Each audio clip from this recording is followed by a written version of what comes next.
जैसे ये 7 दिवसीय शादी हम कर रहे हैं और इस 7 दिवसीय कथा में हमारी भगवान के प्रति भक्ति जागी नहीं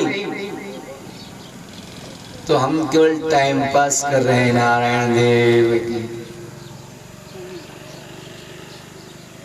देखिए, भोजन भजन इनकी महिमा है। हम 3 बार भोजन करते हैं, खाओ ना, कौन मना करता है, लेकिन कम से कम 1 बार भजन का तो मौका बराबर लो। क्या कहते हैं?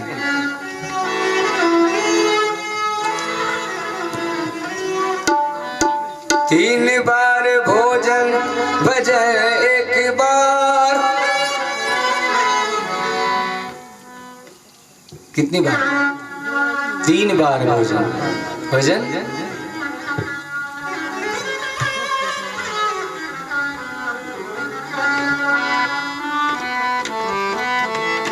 उसमें भी आते हैं संकट हजार। 3 बार भोजन भजन 1 बार। 3 बार भोजन भजन 1 बार। उसमें बार भोजन भजन 1 बार। 3 बार भोजन भजन 1 बार। उसमें भी आते हैं संकट हजार। उसमें भी आते हैं संकट हजार। उसमें भी आते हैं संकट हजार। उसमें भी आते हैं संकट हजार। 3 बार भोजन भजन 1 बार। 3 बार भोजन भजन 1 बार। उसमें भी आते हैं संकट हजार। अरे उसमें भी आते हैं संकट हजार। बोलो राम बोलो राम बोलो राम बोलो राम बोलो राम बोलो राम बोलो राम बोलो राम बोलो राम बोलो राम बोलो राम बोलो राम बोलो राम बोलो राम बोलो राम बोलो राम। मन मेरा कहता है मंदिर में जाऊं। मन मेरा कहता है मंदिर में जाओ। मन मेरा कहता है मंदिर में जाऊं। मन मेरा कहता है मंदिर में जाओ। मंदिर में जाऊं मैं तो शीश धो के आऊं। मंदिर में जाओ मैं तो शीश धो के आओ। मन मेरा कहता है मंदिर में जाऊं। मन मेरा कहता है मंदिर में जाओ। मंदिर में जा कर के दर्शन कर आऊं। मंदिर में जाकर दर्शन करे आओ। जाते जाते मंदिर के जाते जाते मंदिर के जाते जाते मंदिर के जाते जाते मंदिर के दिख गए किवाड़। 3 बार भोजन भजन 1 बार। 3 बार भोजन भजन 1 बार। उसमें भी आते हैं संकट हजार। उसमें भी आते हैं संकट हजार। 3 बार भोजन भजन 1 बार। 3 बार भोजन भजन 1 बार। 3 बार भोजन भजन 1 बार। 3 बार भोजन भजन 1 बार। उसमें भी आते हैं संकट हजार। उसमें भी आते हैं संकट हजार। उसमें भी आते हैं संकट हजार। उसमें भी आते हैं संकट हजार। बोलो राम बोलो राम बोलो राम बोलो राम बोलो राम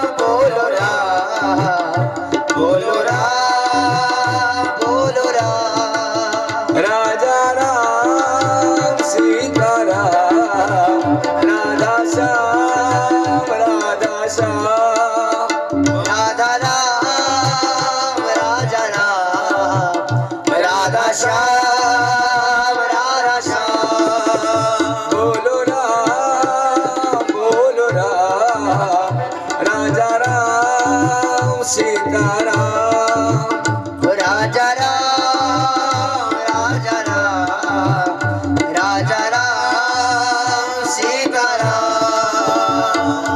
जीव ने सोचा कि मैं मंदिर जाऊं, मंदिर जाकर के दर्शन कर आऊं, भगवान के दर्शन करके अपने जीवन में पुण्य कमाऊं। घर से एक माताजी हाथ में पूजन की थाली, कुछ फूल,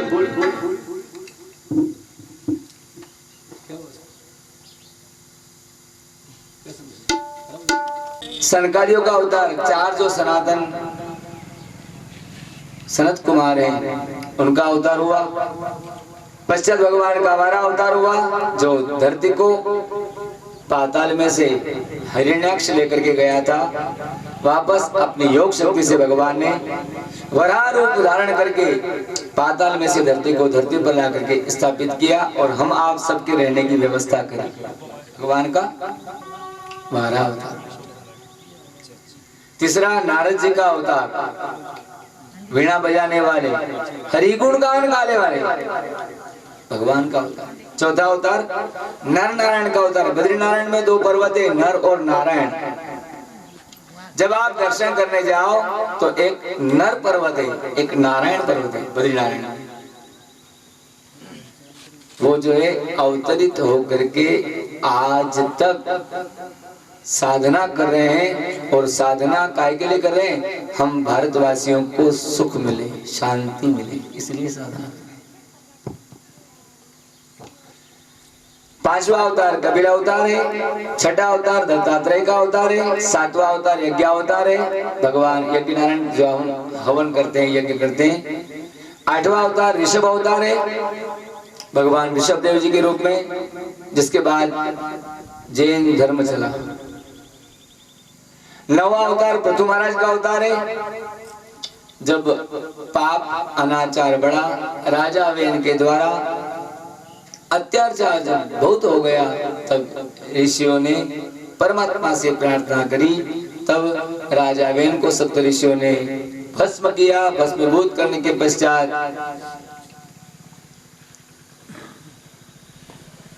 मृत अवस्था में उसके शरीर को मथा। वेन के शरीर के मथने से निषाद की उत्पत्ति हुई और एक जोड़ा भगवान नारायण स्वयं पृथ्वी रूप में अवतरित हुए।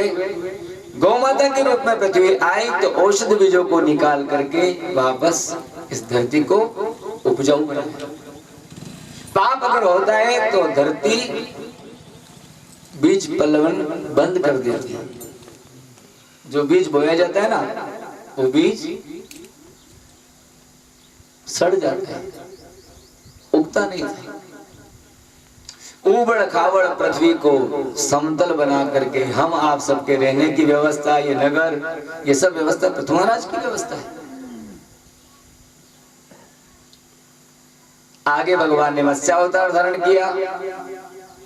राजा सत्यकेतु को प्रलय काल में नौका में ऋषियों के साथ औषध बीजों को लेकर के लगातार जब तक प्रलय रहा, उस जल में मत्स्य यानी मछली बन करके भगवान ने उस नौका को खींचा है।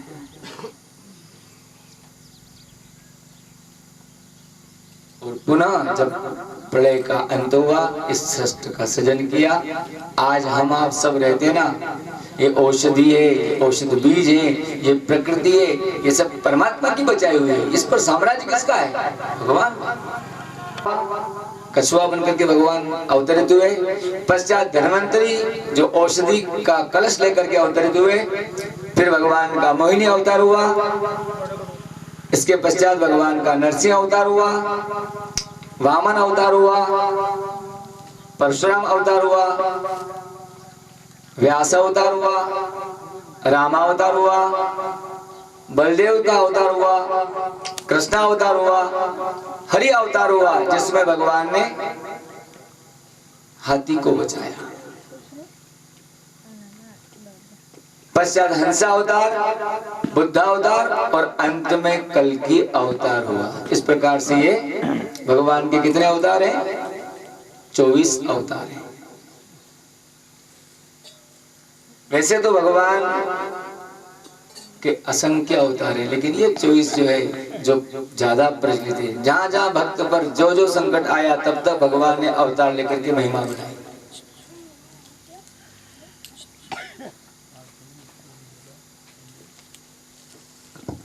कल हमने भगवान के उन अवतारों का नाम जपा था, उत्पन्न हुए।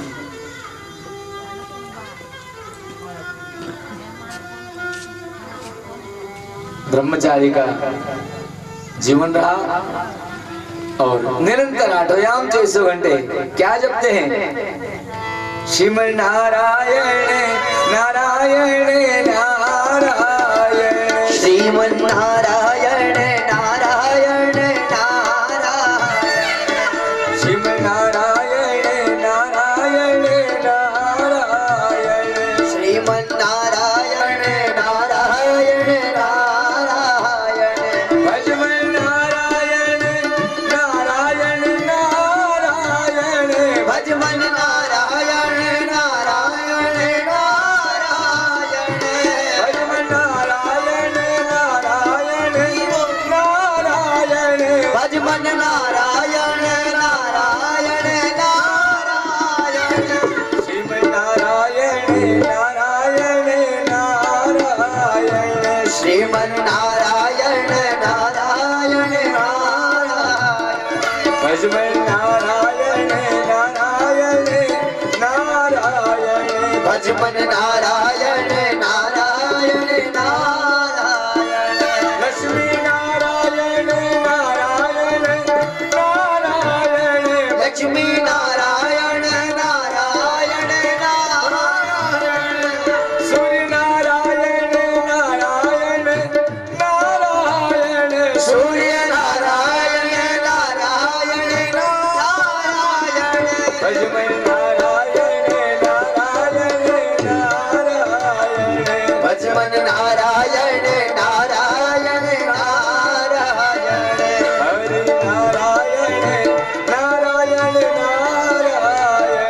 हरि नारायण नारायण नारायण, हरि नारायण नारायण नारायण, माता नारायण नारायण नारायण, माता नारायण नारायण नारायण, पिता नारायण नारायण नारायण, पिता नारायण नारायण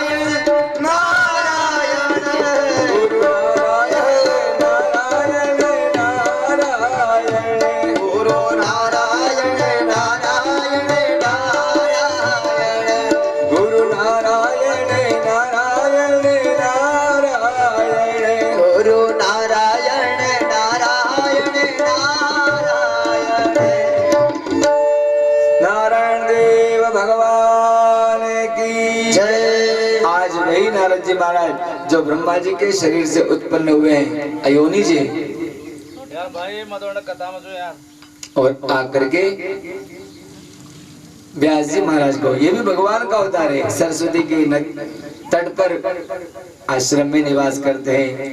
आज नारद जी महाराज ने कहा कि हे व्यास जी महाराज, अब आप श्रीमद् भागवत का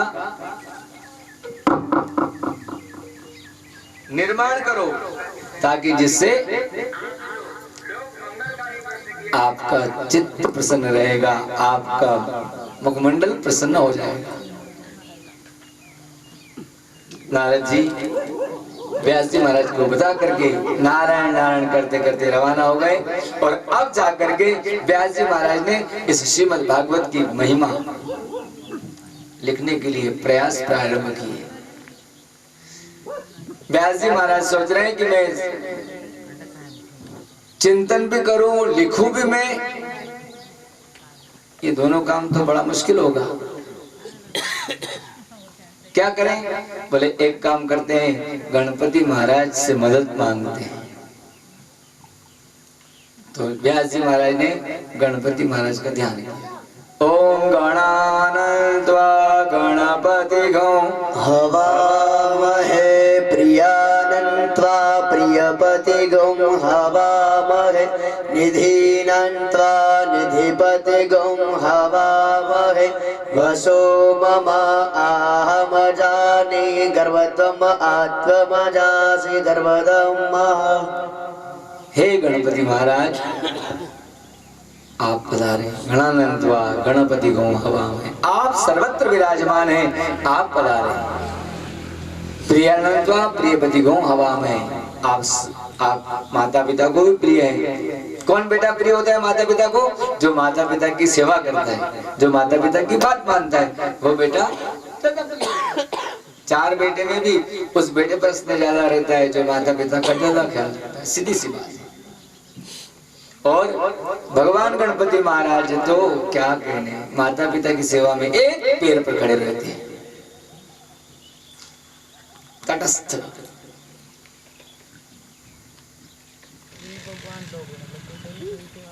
आपको घटना याद होगी, जब गणपति महाराज और कार्तिकेय कुछ बड़े हुए तो भगवान शिव शंकर शादी नहीं करते। देवताओं ने कहा कि आपके बड़े बड़े बेटे हो गए, शादी क्यों नहीं करते? बोले पहले बेटे योग्य हो जाएंगे उसके बाद शादी करेंगे। नारायण देव की। ये जरूरी भी है, जब बेटा योग्यता हासिल कर ले तब उसको गृहस्थ का संभारण देना चाहिए।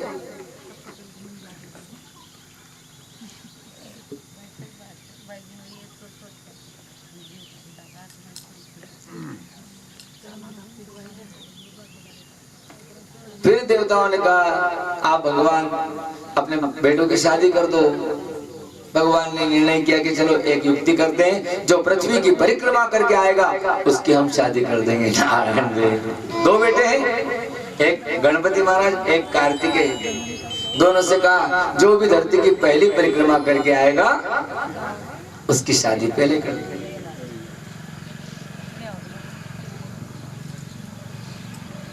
कार्तिकेय का वाहन है मोर। झट से मोर तैयार हुआ और मोर पर बैठ करके देश देशांतर की यात्रा प्रारंभ करी। जल्दी यात्रा करके आऊं, पृथ्वी की परिक्रमा करके आऊं, जल्दी शादी हो जाएगी। अब गणपति महाराज तो जिनका वाहन ही चूहा है, चुपचाप खड़े हुए। सोचा भी एक तो मेरा शरीर मोटा,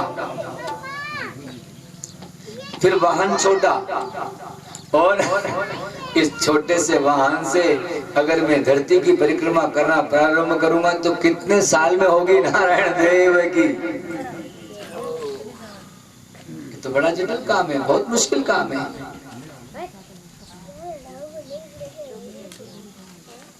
चुपचाप खड़े रहे। भगवान ने कहा भी जाओ ना, पार्वती ने कहा, गौरा ने कहा जाओ ना लला परिक्रमा करने। वो कार्तिकेय कब से निकल गया? बोले हाँ माँ मैं जानता हूँ, लेकिन भगवान सिद्धि विनायक तो वर्णा नाम संगा नाम रसा नाम छंद भी मंगला नाम से करता रहो। मंगल करने वाले हैं, बल बुद्धि के धाम है। चुपचाप खड़े हुए, पुष्प चुन करके लाए और पुष्पों से राम म लिखा और हाथ जोड़ करके माता पिता दोनों के सामने राम लिख दिया और एक परिक्रमा पूरी करी, प्रणाम किया। दूसरी परिक्रमा पूरी करी, प्रणाम किया। तीसरी परिक्रमा पूरी करी, प्रणाम किया।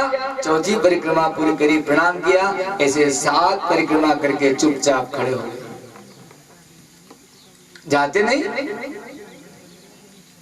बोले माँ हे पिताश्री आपने तो एक परिक्रमा का कहा था, मैंने तो 7 बार परिक्रमा कर ली। कैसे? बोले ईश्वर है राम का नाम परब्रह्म, और माता पिता जगत माता पिता है, संसार के खेवैया आप ही हैं। मेरे माता पिता हैं, आपसे बढ़कर के संसार में इस पृथ्वी पर है क्या? ईश्वर और माता पिता यही तो इस धरती पर है, इसके अलावा धरती किसकी? 7 परिक्रमा कर चुका हूं। तुरंत विश्वकर्मा जी की दोनों पुत्रियों के साथ में पाणी ग्रहण संस्कार संपन्न हो जाता है। बाद में कार्तिकेय आए तो गणपति के आजू बाजू में रिद्धि और सिद्धि को देख करके खिन्न हो गए। आपने वादा नहीं निभाया। बोले वादा क्या, इसने तो ये बुद्धि का बल बुद्धि का भंडार है, इसने जो है 7 परिक्रमा कर ली। तब रुष्ट होकर के कार्तिकेय जो है दक्षिण भारत में जाकर के निवास करने लग गए। वो उधर ही पूजाते, हमारे इधर नहीं पूजाते। हमारे इधर गणपति महाराज के मंदिर ज्यादा है, उधर कार्तिकेय के मंदिर ज्यादा है। और मैं गणपति की साधना बताऊं साहब, बचपन में गणपति अपने नंदी, वीरभद्र, शंगी आदि के साथ खेल खेल रहे थे, और खेल खेलते खेलते याद आया कि माँ से मिलने के लिए जाओ। माँ से मिलने की ललक जागी और तुरंत गणपति महाराज ने दौड़ लगा दी। हाथ में अंकुश है,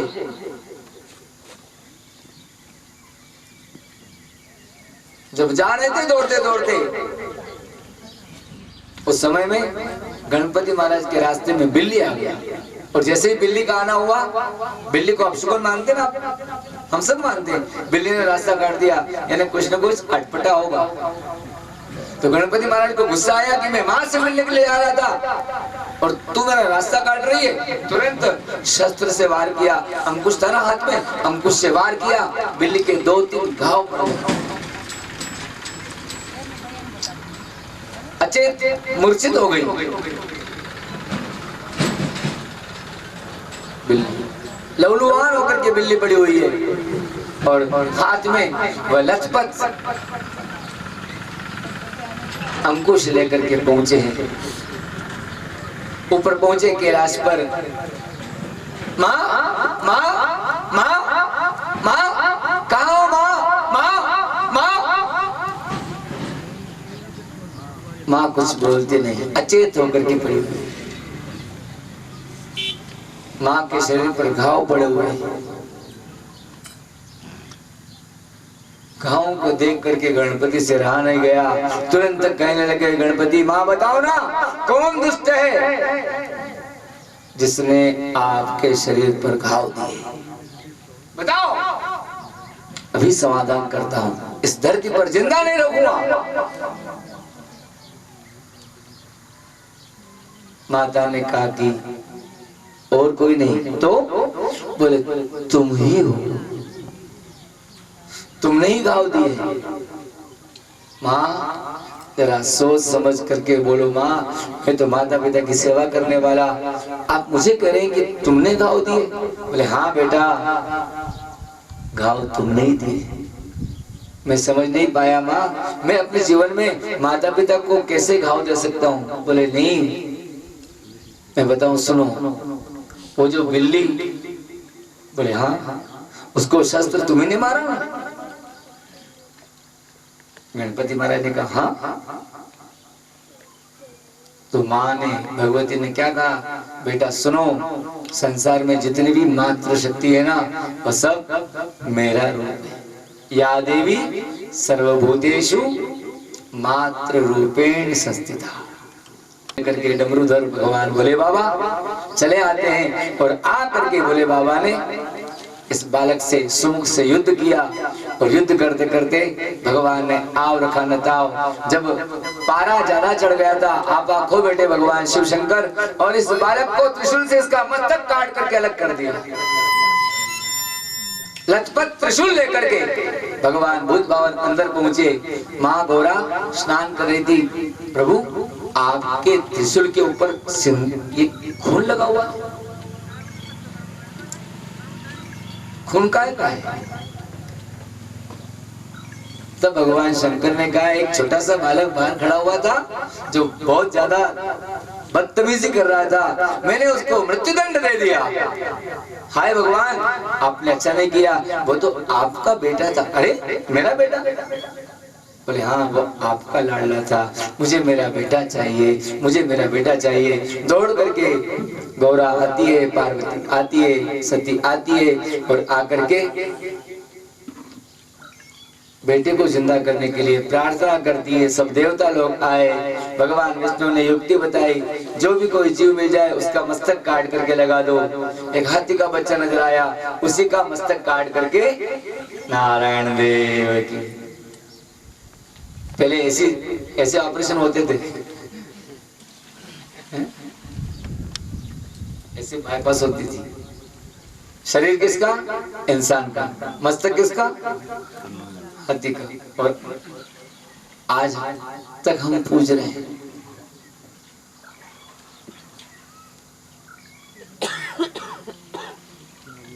लेकिन एक जो वो मस्तक था, ध्यान रहे, एक मस्तक वो कहाँ गया? वो मस्तक कहाँ गया? वो मस्तक आज तक चंद्रमा के पास जो अमृत कलश है, उस अमृत कलश में रखा हुआ है। नारायण देव की जय। और इसीलिए जो माताएं संकष्टी चौथ का व्रत करती है ना माताएं, तो सारे दिन व्रत करके शाम को चंद्रमा को अर्घ दे करके फिर बाद में व्रत पूर्ण करती है।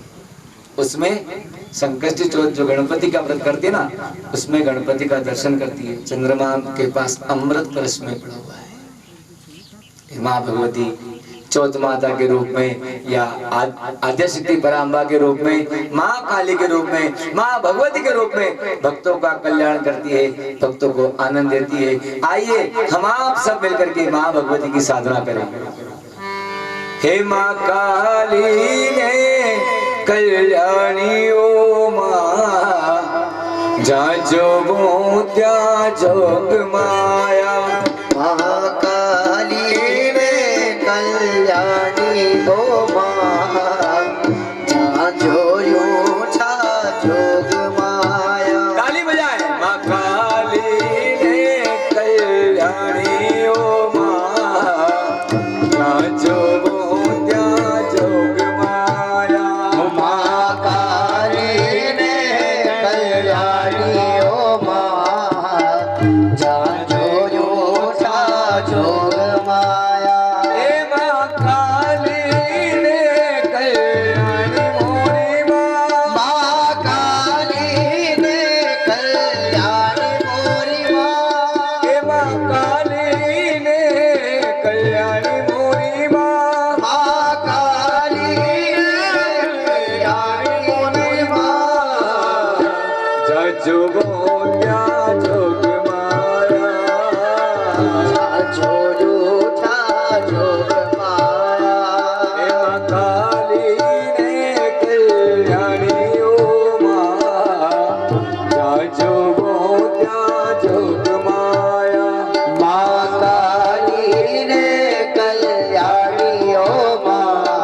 जिन्होंने नारद जी महाराज की प्रेरणा से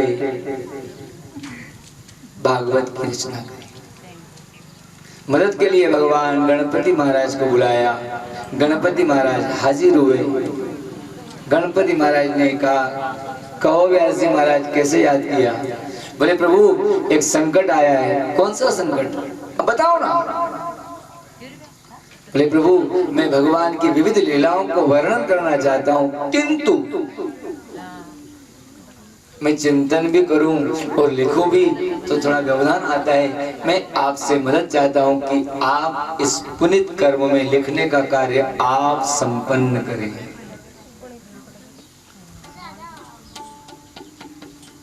गणपति महाराज ने कहा ठीक है, आपने मुझे याद किया, मैं आया, आपने मुझे काम सौंपा, लेकिन काम के लिए कुछ शर्त रहेगी। नारायण देव, कुछ शर्त रहेगी। शर्त क्या?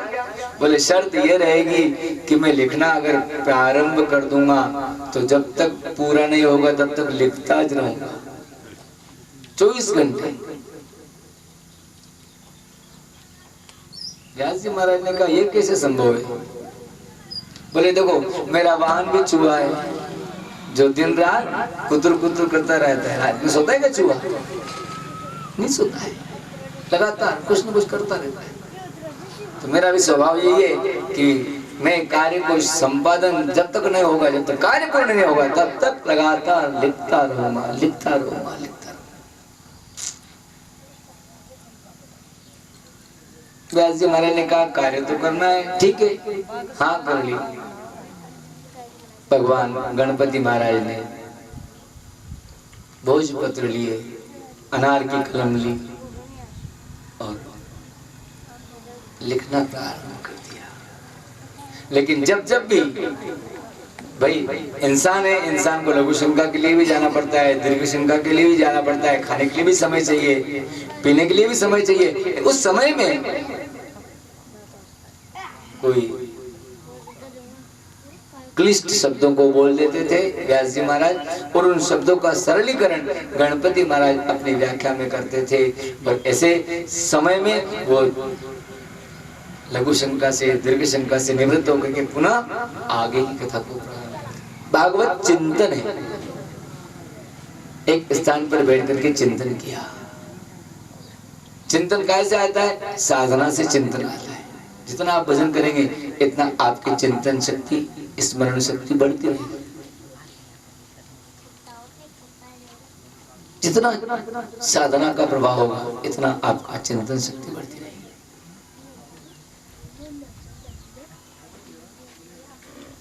तो ये जो पुनित श्रीमद् भागवत कथा, इसका निर्माण चिंतन जो है व्यास जी महाराज का है, लेकिन भोजपत्र पर लिखने का प्रथम कार्य सरस्वती के तट पर गणपति महाराज ने किया।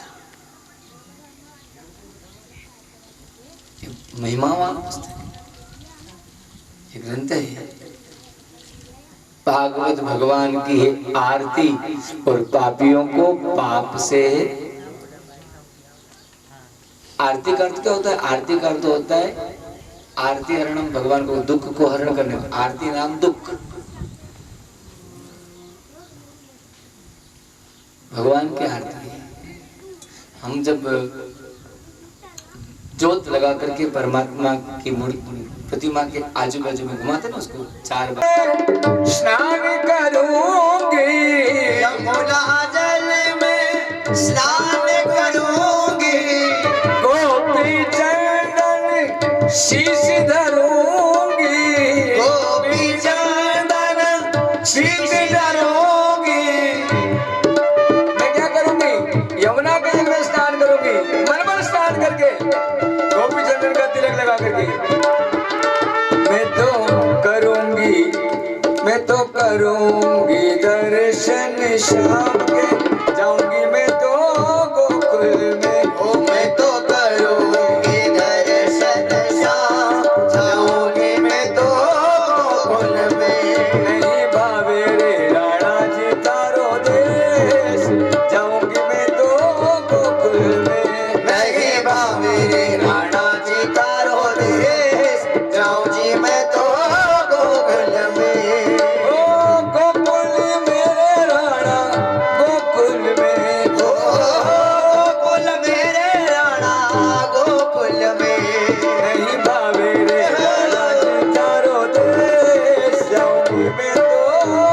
गोकुल में नहीं भावे राणा जी तारो देश जाऊं जी मैं तो गोकुल में।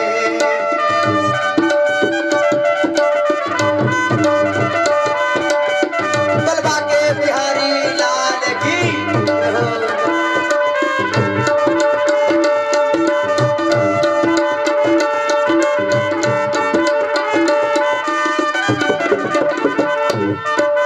संत मंडलिया में भजन करूंगी, संत मंडलिया में भजन करोगे, संत मंडलिया में भजन करूंगी, संत मंडलिया में भजन करोगे, भजन करूंगी मैं तो भजन करूंगी, भजन करूंगी मैं तो भजन करूंगी।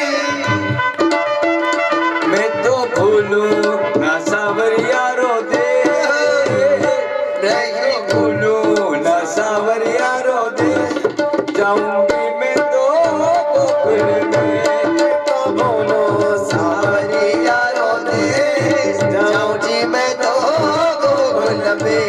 नहीं भूलू रे सावरिया रो दे, जाऊंगी मैं तो गोकुल में, नहीं बोलो सावरिया रो देश जाऊं जी मैं तो गोकुल में। ऐसी लगन होना चाहिए। नहीं भावे रे राणा जी थारो देसी, जाऊंगी मैं तो गोकुल में। इतनी लालसा, इतनी ललक। माँ पार्वती ने कहा कि प्रभु बार बार जन्म लेना, बार बार मरना, ये क्या है? आप तो अमर कथा सुनाए ताकि मैं बंधन मुक्त हो जाऊं। भगवान शिव शंकर ने सती की प्रार्थना को स्वीकार किया, 3 बार ताली बजाई, सब जीव जो भी थे सबको भगा दिया। क्यों भगाया? उसके पीछे कारण है कि पात्र को ज्ञान देना चाहिए। बिना श्रम से कुछ हासिल नहीं होता। परमात्मा भी मुक्ति जो है, जब तक आप भक्ति की युक्ति नहीं करेंगे तब तक मुक्ति हाथ नहीं लगना है। मुक्ति सबके हाथ लग जाती है, नारायण देव की। बाकी मुक्ति तो नारायण देव, युक्ति पूर्वक भक्ति करना पड़ेगा।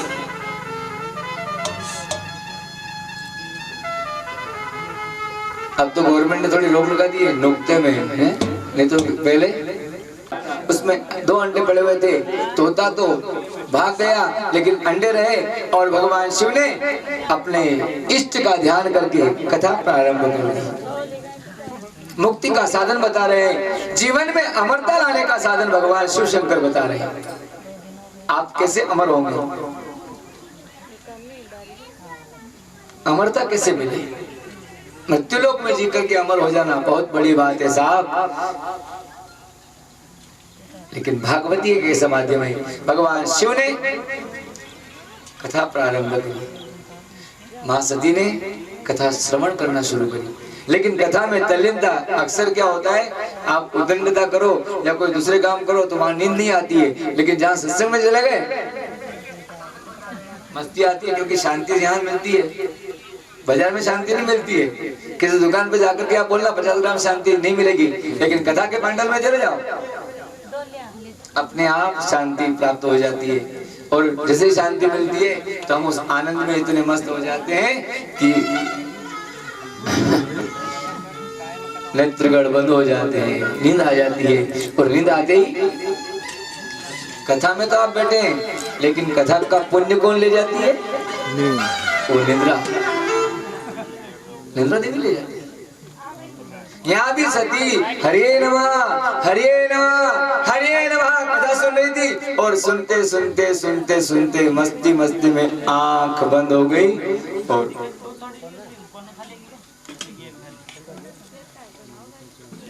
अब हरे नमः कौन बोल रहा है? वो ऊपर जो तोता था ना, तोते का अंडा, वो अंडा फूटा और अंडे में से चूजा निकला, और उस चूजे ने माँ की वो भाषा हरे नमः हरे नमः हरे नमः हरे नमः भगवान आशुतोष महादेव और रानी मस्ती में बैठ करके कथा सुना रहे थे और वो तोते का बच्चा बीच बीच में हरे नमः हरे नमः हरे नमः। जब अमर कथा पूरी हो गई भगवान ने विष्णवे नमः विष्णवे नमः विष्णवे नमः करके कथा को विराम दिया। नेत्र खोले, सती सोई मिली। भगवान ने कहा सती ये क्या कर रही हो, ये क्या कर रही हो, तुमने सब माल पराया कर दिया। बोले प्रभु थोड़ी सी अभी अभी नींद लगी थी। बोले अभी अभी नींद लगी लेकिन माल तो पराया होगा ना, हो गया माल पराया। तो तुम सोई थी तो ये आवाज कहां से आ रही थी। भगवान शंकर ने कहा कि मेरी आज्ञा का पालन न करके कौन जीव बच गया था, त्रिशूल हाथ में लिया मार दूंगा। वो छोटा सा तोते का बच्चा फड़फड़ाते हुए भागता है और भगवान शिव त्रिशूल उठाते हैं उसको मारने के लिए। सती माता ने कहा भगवान आपने कथा कौन सी गाई। बोले अमर कथा, मैंने भी सुनी और उसने भी सुनी, मैं भी अमर हो गई और वो भी। अब वो मरना थोड़ी है क्या, वो तो अमर हो गए। वहां से वो तोते का बच्चा निकला निकला निकला निकला दौड़ते दौड़ते व्यास जी महाराज के आश्रम में। अरुणा देवी जो बुहारा निकाल रही थी उस समय में प्रातः उठ करके आंगन में बुहारा निकाल रही थी। उबासी आई और उबासी के साथ में यह तोते का जो छोटा सा बच्चा है यह गर्भाशय तक पहुंच गया और 9 महीने में यह बच्चा नहीं हुआ, 1 साल में भी नहीं, 2 साल में भी नहीं। सुखदेव जी की इच्छा यह थी कि मैं परिपक्व अवस्था में यानी मोह पाश में बंधु नहीं, माया मोह से परे। छोटी उम्र में माया पकड़ लेती है छोटा बच्चा। हम कहते हैं ये दादाजी है, ये दादी माँ है, ये बोले नानी माँ है, ये बोले मासी है, ये मामा जी है, ये काका जी है, ये भाई साहब है, ये माया।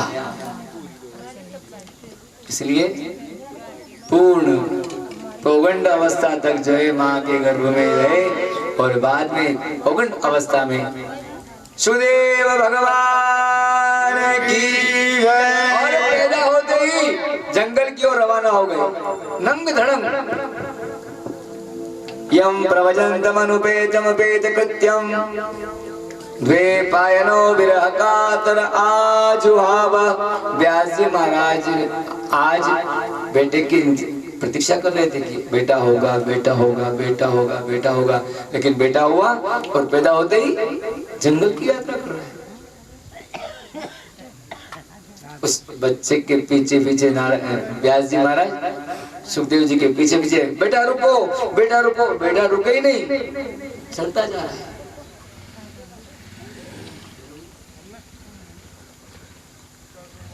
दो मिनट के विश्राम में आप लोगों शंका कर लें। जंगल की ओर रवाना हुए।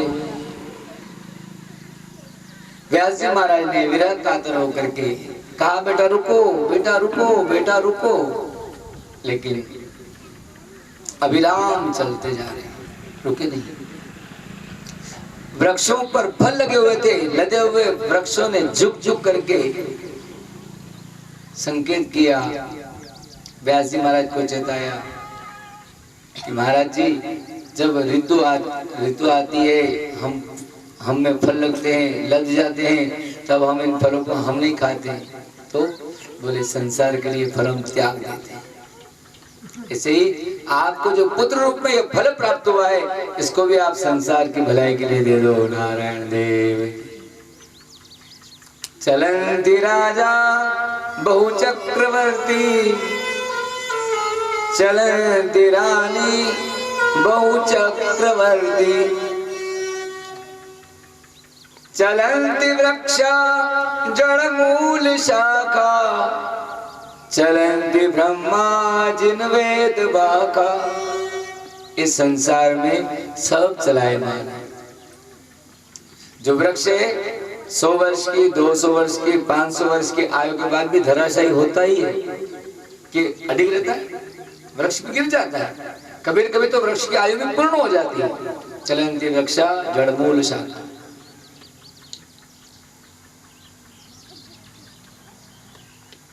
चलंती रानी बहुरूपवंती, कितनी भी रूपवान नारी अगर हो उसको भी मरना ही पड़ता है। चलंती राजा बहु चक्रवर्ती, कितना भी चक्रवर्ती सम्राट हो एक न एक दिन जाना पड़ता है। चलंती ब्रह्मा, ब्रह्मा की भी आयु एक दिन पूर्ण होती है।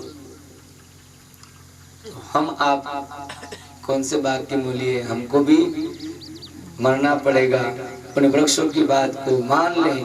व्यास जी महाराज को संकेत दे रहे हैं कि आप उसे संसार के लिए त्याग दें, संसार के लिए छोड़ दो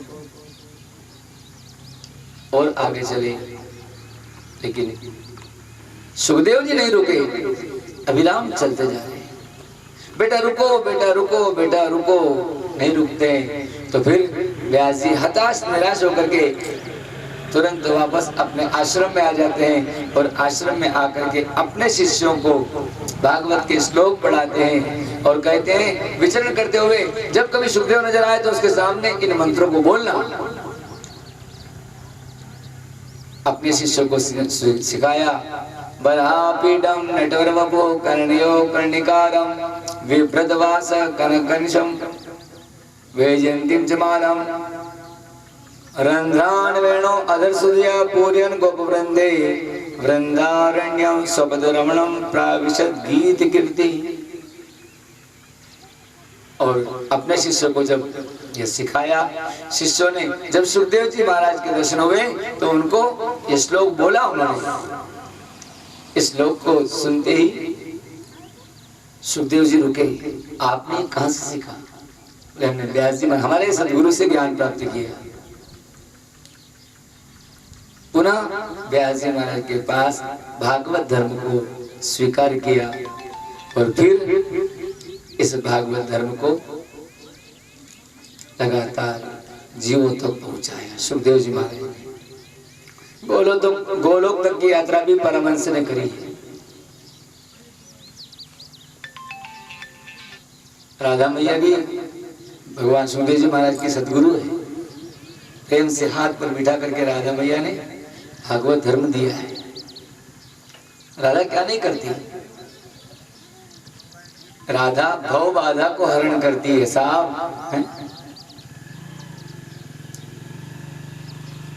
तो सुखदेव जी महाराज का प्राकट्य, सुखदेव जी महाराज का जन्म, सुखदेव जी महाराज का मंगल आगमन भागवत में मंगल करता है।